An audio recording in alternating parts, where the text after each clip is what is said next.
Hello, welcome to today's tutorial on how to have, on how to have a messy desk. Just kidding, let me wipe it clean. Just like magic. Alright, so anyways, we are going to be talking about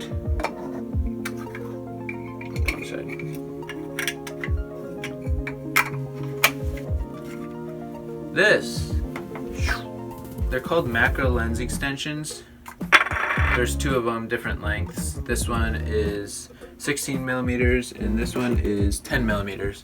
So you can like put them together so you can have 10, 16, or 26. These are basically just pieces of plastic that you attach to the camera between the lens and the body, and all that does is allow you to focus closer to your subject than you normally would be able to with a lens. So without a lens extension, the closest that you can focus is right, not too bad. But if you want to get macro shots but you don't have $1 million to spend on a macro lens, you can get these for 15 bucks.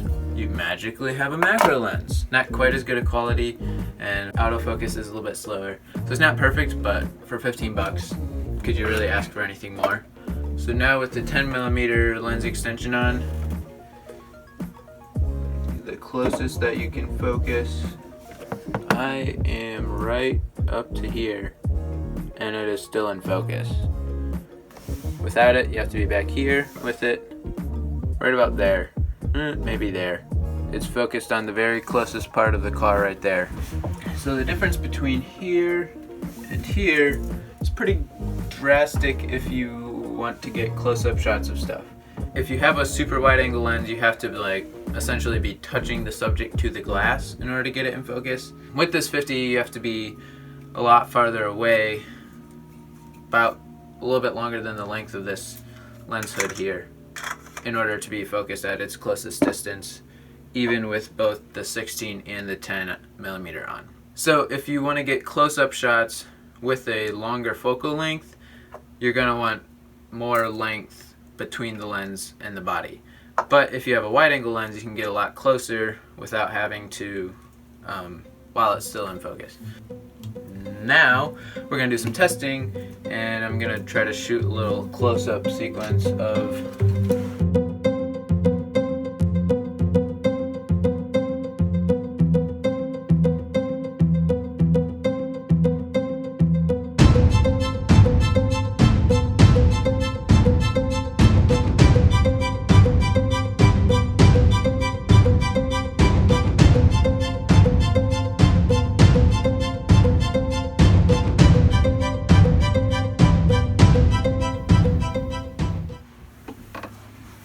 Alright, so basically what I have here is this little thing, and that's kind of acts as like a slider for both of these. I found out through a little bit of testing earlier, if you put the camera and the light source right next to it, it kind of adds nice lighting no matter where you are. And since they're both moving on this little platform,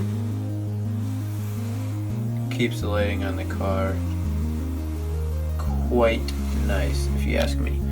I also added this is a camera battery for our camera, so I threw that under there just because this camera can't get any lower to the ground, obviously, and if it doesn't have the battery, then it's kind of not going to work at all.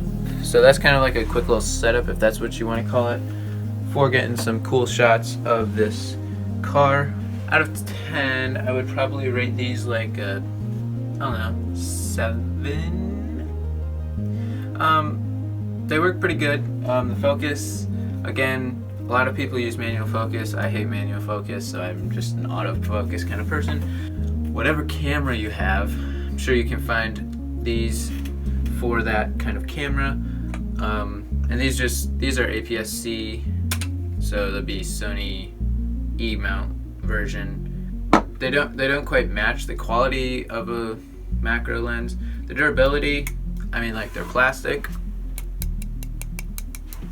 but I don't really see them breaking anytime soon. They're literally just like a cylinder, and the pins are all intact, and so that's how the autofocus works. So overall, I would say 7 out of 10.